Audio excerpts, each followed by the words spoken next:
नमस्कार दोस्तों, online classes में आपका हार्दिक अभिनंदन है, स्वागत है।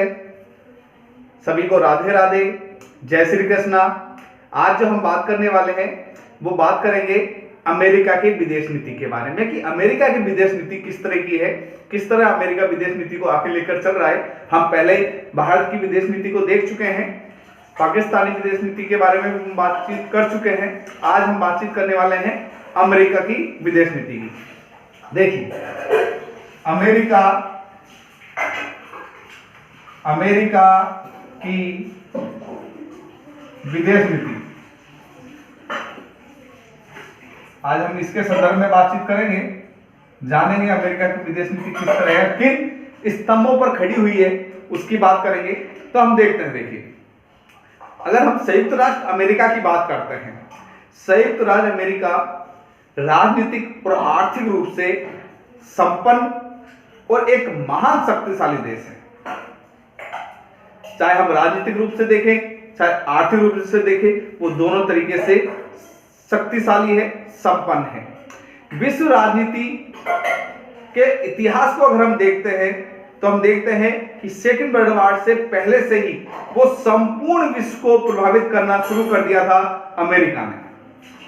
और फर्स्ट वर्ल्ड वॉर से के बाद थोड़ा बहुत हम देखते हैं कि अलगाव की स्थिति थी, पृथकतावाद की स्थिति थी, लेकिन सेकंड वर्ल्ड वॉर के बाद विश्व राजनीति में सक्रियता की साथ इन्होंने भाग लेना शुरू कर दिया। उसके पीछे भी कुछ कारण रहे, तो हम उसी की बात करते हैं। तो अमेरिका की विदेश नीति की बात करते हैं, तो हम यहाँ पे देखते हैं, देखिए, अमेरिका तो संयुक्त राज्य अमेरिका, संयुक्त राज्य अमेरिका राजनीतिक व आर्थिक रूप से संपन्न एवं शक्तिशाली है।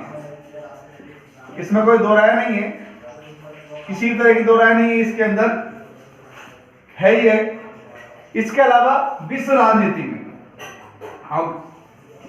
विश्व राजनीति में सेकेंड तो वर्ल्ड वॉर हुआ था, उससे पहले ही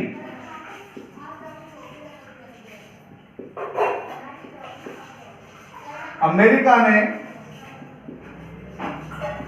संपूर्ण विश्व को प्रभावित करना शुरू कर दिया, प्रभावित करना शुरू कर दिया। ये बात हम जानते हैं। अगर हम बात करें फर्स्ट वर्ल्ड वॉर की, जो 1914 से अगर हम बात करते हैं 18 तक की, तो प्रथम विश्व युद्ध के बाद जरूर इसकी जो विदेश नीति थी वो अलग तरीके की थी। अगर हम फर्स्ट वर्ल्ड वॉर की बात करें या प्रथम विश्व युद्ध की बात करें, हम प्रथम विश्व युद्ध की बात करते हैं, तो उसके बाद युद्ध के बाद अमेरिका एक तरीके से अलगाव और पृथकतावाद के सिद्धांतों पर था कि अलग थलग रहना और पृथक रहना ज्यादा पसंद कर रहा था प्रथम विश्व युद्ध के बाद। लेकिन सेकेंड विश्व युद्ध से पहले से ही उसने संपूर्ण राजनीति को प्रभावित करना शुरू कर दिया। उसका कारण यह था कि सेकेंड वर्ल्ड वॉर के बाद, तो सेकेंड वर्ल्ड वॉर के बाद की अगर हम बात करें तो यह पूर्ण रूप से विश्व राजनीति में सक्रियता से भाग लेना शुरू कर दिया इसने द्वितीय विश्व युद्ध के बाद। सेकेंड विश्व युद्ध के बाद पूर्ण रूप से सक्रिय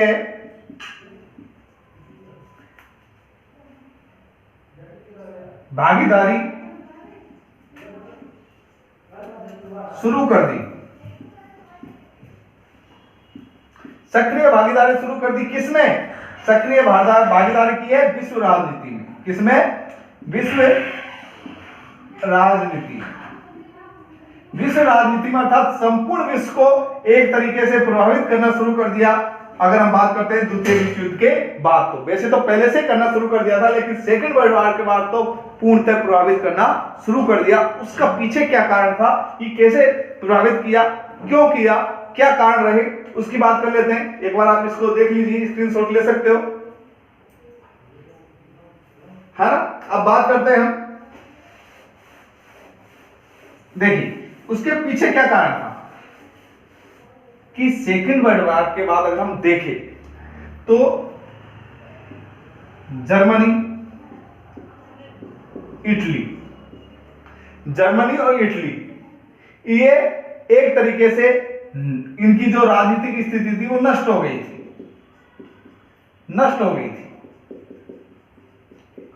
इनकी पहचान धूमिल होती जा रही थी, इटली और जर्मनी की। इसके अलावा जो फ्रांस और ब्रिटेन है, अगर हम उनकी बात करें तो फ्रांस और ब्रिटेन ये आर्थिक रूप से कमजोर हो गए थे,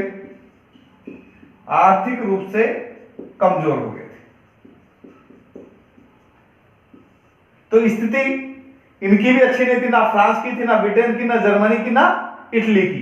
तो आर्थिक स्थिति से जब दुर्बल हो गया फ्रांस और ब्रिटेन, जर्मनी, इटली एक तरीके से बिल्कुल कमजोर स्थिति में पहुंच गए, बहुत ज्यादा कमजोर स्थिति में पहुंच गए। तो इसी तरीके से अमेरिका एक महाशक्ति के रूप में पश्चिमी जगत का संरक्षक बन गया। क्या बन गया? अमेरिका महाशक्ति के रूप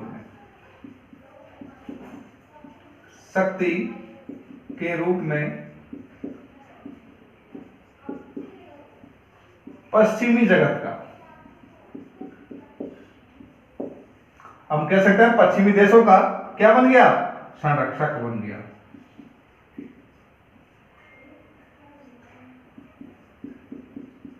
अर्थात पश्चिमी जगत की एक तरीके से संरक्षक की भूमिका इसके पास आ गई, और इसी के आधार पर इसने अपनी पूरी विदेश नीति को तैयार किया है। तो यह हमने देखा कि किस तरह अमेरिका एक महाशक्ति के रूप में सेकेंड वर्ल्ड वॉर के बाद सामने आया, और इसके सामने था तो मात्र रूस था, जो इसको थोड़ा बहुत टक्कर देने की स्थिति में था। अगर हम सोवियत संघ था, रूस नहीं कहेंगे, सोवियत संघ कहे, उसके विघटन के बाद स्थिति उसकी भी खराब हो गई, तो हम कह सकते हैं तो एक तरीके से बड़ी सॉलिड स्थिति में था अमेरिका। तो अमेरिका ने उसी स्थिति को आगे बढ़ाने के लिए विदेश नीति के कुछ उद्देश्य बनाए हैं। वो उद्देश्यों की बात कर लेते हैं हम, विदेश नीति के उद्देश्य देख लेते हैं। अमेरिका की विदेश नीति के उद्देश्य,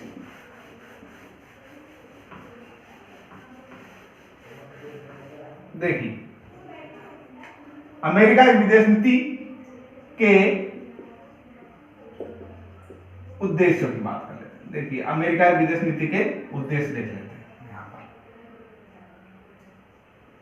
पहले उद्देश्य की बात करें, है ना, तो राष्ट्रीय सुरक्षा।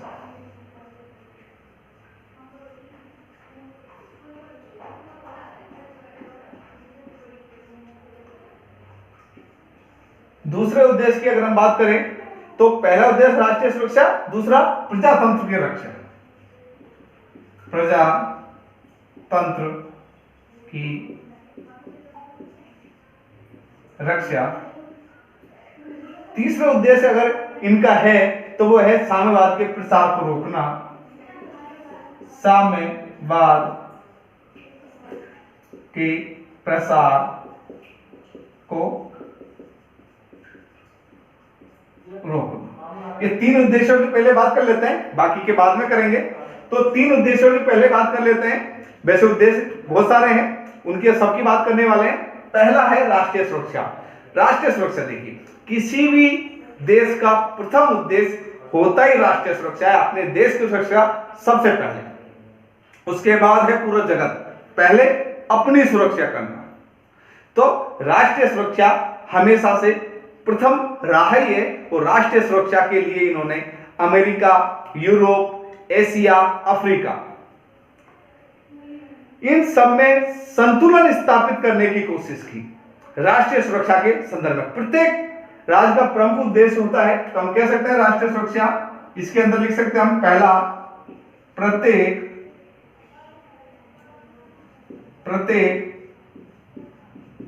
राज्य का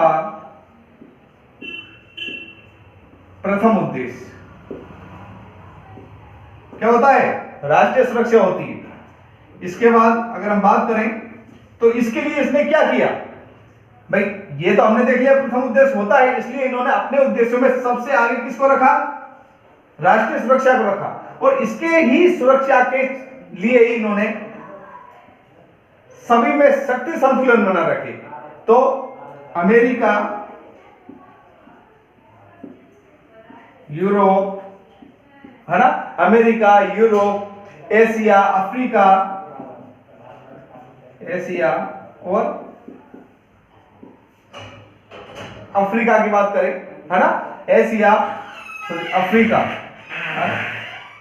अफ्रीका, इनके मध्य संतुलन स्थापित करने की कोशिश की। संतुलन स्थापना इसका प्रमुख उद्देश्यों में शामिल किया अपनी राष्ट्रीय सुरक्षा को देखते हुए, और इसी के आधार पर इन्होंने सोवियत संघ के साथ अपनी नीति अपनाई, उसे डरा के रखा, डर पैदा किया सोवियत संघ के मन में। तो एक तरीके से प्रत्येक राज्य का प्रथम उद्देश्य राष्ट्रीय सुरक्षा होता है। अमेरिका ने इसीलिए यूरोप, एशिया और अफ्रीका के मध्य संतुलन स्थापित करने की कोशिश की। किसने, अमेरिका ने। किनके मध्य, इन तीनों कि इनका संतुलन बना रहे, संतुलन नहीं बिगड़ेगा, मेरा राज्य हमेशा सुरक्षित रहेगा। सोवियत संघ उस समय थोड़ा स्ट्रॉन्ग था, तो उसके साथ अपनी अलग तरीके की नीति अपनाने की इन्होंने कोशिश की। यही इसका पहला उद्देश्य राष्ट्रीय सुरक्षा था। इस आधार पर इन्होंने इस तरह की बातें की। दूसरा उद्देश्य की बात करते हैं, प्रजातंत्र की रक्षा। दूसरा उद्देश्य है प्रजातंत्र की रक्षा।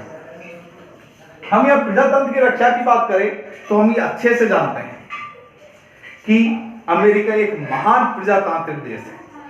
क्या है अमेरिका, एक महान प्रजातांत्रिक। अमेरिका एक, इसकी बात कर रहे हैं यहाँ पे, महान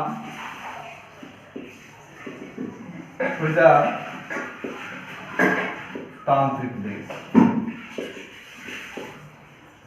है या नहीं है, महान प्रजातांत्रिक देश है। और यहां की जनता प्रजातंत्र में गहरा विश्वास करती है। प्रजातंत्र में गहरी आस्था रखती है, विश्वास करती है, गहरी आस्था रखती है।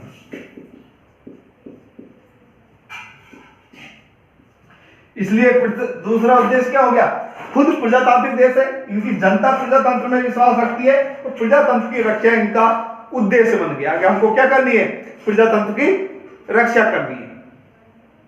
तो और प्रथम विश्व युद्ध के बाद अमेरिका प्रजातंत्र की रक्षा हेतु सबसे ज्यादा आगे रहा, शामिल हुआ। अगर हम बात करते हैं युद्ध में शामिल होने की बात करते हैं, तो अगर प्रथम विश्व युद्ध में जो शामिल हुआ था उसका कारण यही था, युद्ध में शामिल होने का कारण, प्रथम विश्व युद्ध में शामिल होने का कारण प्रजातंत्र की रक्षा करना ही था, है ना। यहां आप लिख सकते हो अमेरिका के प्रथम विश्व युद्ध में शामिल होने का कारण प्रजातंत्र की रक्षा करना था। तो 1, 2, 3 पॉइंटों पर हमने चर्चा की प्रजातंत्र की रक्षा के तहत में। इसके अलावा हिटलर जैसे राष्ट्रवादियों के विरुद्ध उसने सेकंड वर्ल्ड वॉर में सक्रिय भाग लिया। वो था तानाशाह का एक तरीके से विरोधी था। यही कारण था कि हिटलर का विरोध किया। हिटलर अर्थात तानाशाह या तानाशाही शासन व्यवस्था, शासन व्यवस्था के विरुद्ध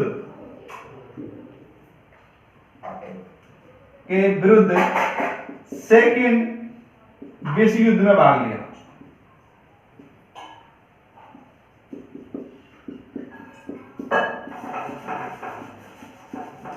सेकेंड विश्व युद्ध में भाग लिया। और यही नहीं, इन्होंने यहां तक भी है, अगर हम बात करें तो एक पॉइंट यहां और लिख देता हूं, समस्त प्रजातांत्रिक देश है उनका सबका समर्थन किया है अमेरिका ने। तो समस्त विश्व के, समस्त हम कह सकते हैं विश्व के समस्त प्रजातांत्रिक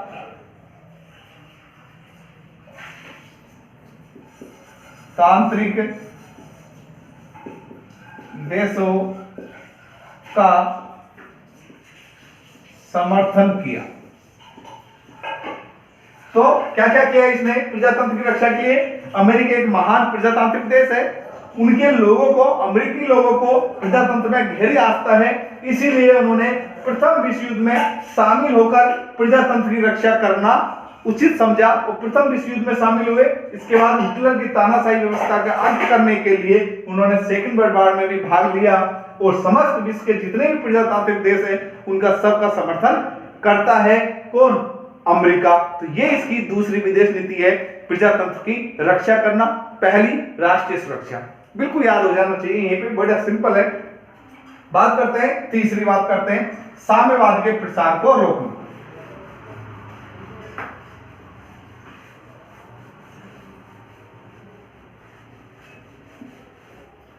देखिए, तीसरी अगर हम उद्देश्य की बात करें अमेरिका के, तो तीसरा जो अमेरिका का जो उद्देश्य है वो साम्यवाद के प्रसार को रोकना है।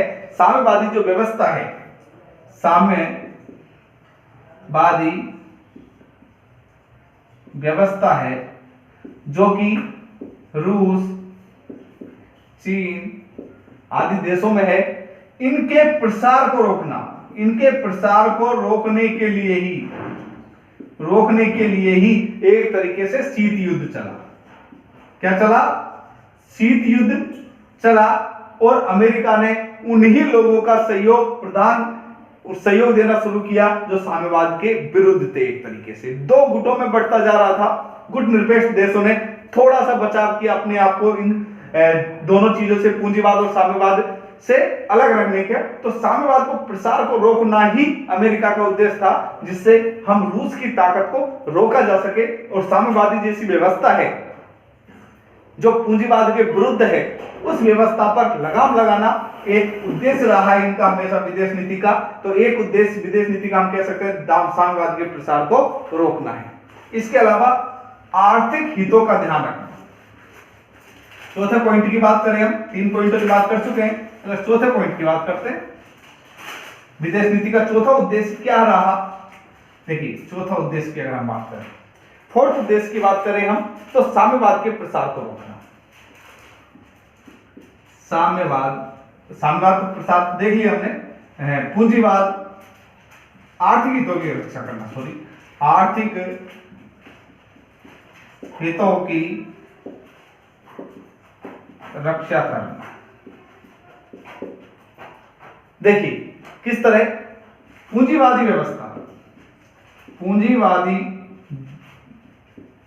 व्यवस्था का समर्थक रहा है, समर्थन किया है, या पूंजीवादी व्यवस्था का समर्थन ही अमेरिका ने किया। अमेरिका पूंजीवादी व्यवस्था में विश्वास रखता है, न कि साम्यवादी व्यवस्था में, अर्थात उदारवादिता की ओर गया है। उदारवादिता, यहां पर व्यापार, वाणिज्य,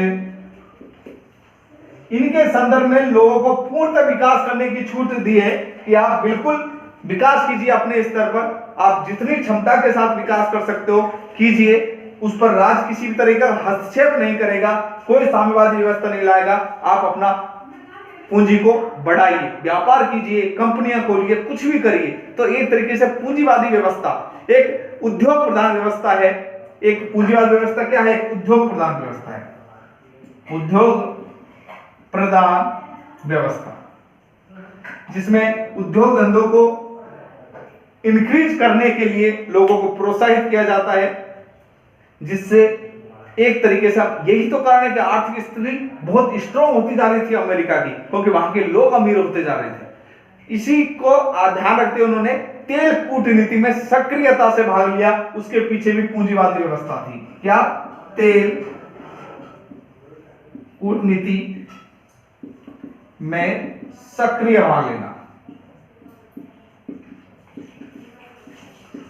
ये पूंजीवादी व्यवस्था के फलस्वरूप ही उसने इस तरह किया कि हम सक्रियता से भाग लिया तेल कूटनीति में, अर्थात उद्योग वाणिज्य को बहुत ज्यादा प्रोत्साहन दिया, आपने नागरिकों को प्रोत्साहित किया इन चीजों के लिए, उस पर बंदिशें किसी तरीके की नहीं बात की, उदारवाद को इन्होंने प्रोत्साहित किया। ऐसा नहीं है कि आपकी पूंजी पर सभी लोगों का हक हो, यहां पर ऐसा नहीं है। तो पूंजीवादी व्यवस्था चालू करके एक तरीके से आर्थिक लोगों के आर्थिक हितों की रक्षा करना इनका उद्देश्य रहा है। इसके अलावा हम बात करते हैं तनाव शिथिलता की। तनाव शिथिलता, देखिए सेकेंड वर्ल्ड वॉर के बाद अगर हम देखें, संपूर्ण विश्व तनाव से ग्रसित हो गया था। संपूर्ण विश्व यह सोच रहा था कि क्या थर्ड वर्ल्ड वॉर नहीं हो जाए, तृतीय विश्व युद्ध ना हो जाए। इससे डर में था, क्योंकि एक तरफ सोवियत संघ, एक तरफ अमेरिका। अमेरिका पूंजीवादी व्यवस्था, और अगर हम सोवियत संघ की बात करें तो साम्यवादी व्यवस्था। दोनों अपने अपने स्तर पर काम कर रहे थे। अमेरिका उग्रता, जो साम्यवाद की उग्रता है, उसका हमेशा विरोध करता रहा है। बिल्कुल विरोध किया इन्होंने साम्यवाद का, और सदा विश्व में शांति स्थापित करने के लिए, जिससे तृतीय विश्व युद्ध ना हो, उसके भी प्रयास इन्होंने किए हैं। अब कौन कौन से प्रयास किए जिससे उस तनाव में शिथिलता लाई जा सके, कमी लाई जा सके? तो उन्होंने अणु परीक्षण प्रतिबंध संधि, पहली बात अणु परीक्षण प्रतिबंध संधि, ये बात की अणु परीक्षण प्रतिबंध संधि। अगर दूसरी बात करें हम, अणु परीक्षण प्रतिबंध संधि, दूसरी आपने इसको देखा होगा, परमाणु अस्त्र शस्त्र के प्रसार पर रोक, है ना? तो परमाणु अस्त्र प्रसार पर रोक, परमाणु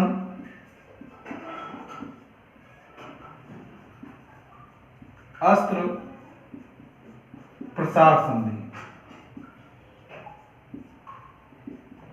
इसके अलावा अगर हम देखते हैं साल्ट प्रथम व सेकंड समझौते, साल्ट फर्स्ट एंड सेकंड समझौता, इसकी अगर हम बात करें। इसके अलावा वाशिंगटन का जो शिखर समझौता है, वाशिंगटन का शिखर सम्मेलन, है, अगर हम क्या कर रहे हैं, शिखर संधि जो वाशिंगटन की हुई है, इन संधियों की में इन सब के अंदर तनाव को कम करने की व्यवस्था की है। इन सब में क्या बात की है कि तनाव कम होगा, तनाव कम होगा, तृतीय विश्व युद्ध की संभावना समाप्त हो जाएगी, समाप्त हो जाएगी। क्यों? कि अणु परीक्षण पर जब प्रतिबंध लग जाएगा तो ऑटोमेटिक कम हो जाएगी स्थिति, कोई कि अपनी ताकत को आजमाने की कोशिश नहीं करेगा। परमाणु जो अस्त्र है उनके प्रसार पर संधि की गई कि उनको ज्यादा नहीं बढ़ाया जाएगा। 60 समझौते किए गए और वाशिंगटन शिखर समझौते के द्वारा एक तरीके से तनाव को में शिथिलता लाने की कोशिश की, कम करने की कोशिश की। जो तनाव अमेरिका और रूस के अंदर पैदा हो गया था, दो धड़ों में बट गया था पूरा विश्व उसके लिए, और एक अंदर जो डर बैठा हुआ था कि ये इस तरह के परमाणु हथियारों का निर्माण हो रहा है जिससे संपूर्ण विश्व की एक तरीके से खतरे में आ गया, तो उसको कम करने की कोशिश इन चीजों के माध्यम से की गई। तो इसकी हम बात करते हैं। तो ये भी एक तरीके से हम कह सकते हैं कि अमेरिका की विदेश नीति का उद्देश्य रहा है। ठीक है, अब बात करते हैं हम नेक्स्ट पॉइंट की। 5 पॉइंट हो चुके हैं, छठे पॉइंट की बात करते हैं, विश्व शांति। विश्व शांति उद्देश्य रहा है कि विश्व में शांति की स्थापना हो सके, तो विश्व शांति की स्थापना है ना करना भी इनका उद्देश्य रहा है। और अपने इस उद्देश्य को स्पष्ट है, अगर हम कहते हैं कि जो डेसल थे, है ना, डेसेल, इन्होंने अपने भाषण में स्पष्ट है विश्व शांति स्थापना की बात की थी 1955 में। तो हम और कहा था कि अमेरिका का ये उद्देश्य है कि वो क्या करे, विश्व शांति की स्थापना चाहता है। खुद इन्होंने अपने भाषण में इस बात का विरोध किया था। इसके अलावा आतंकवाद का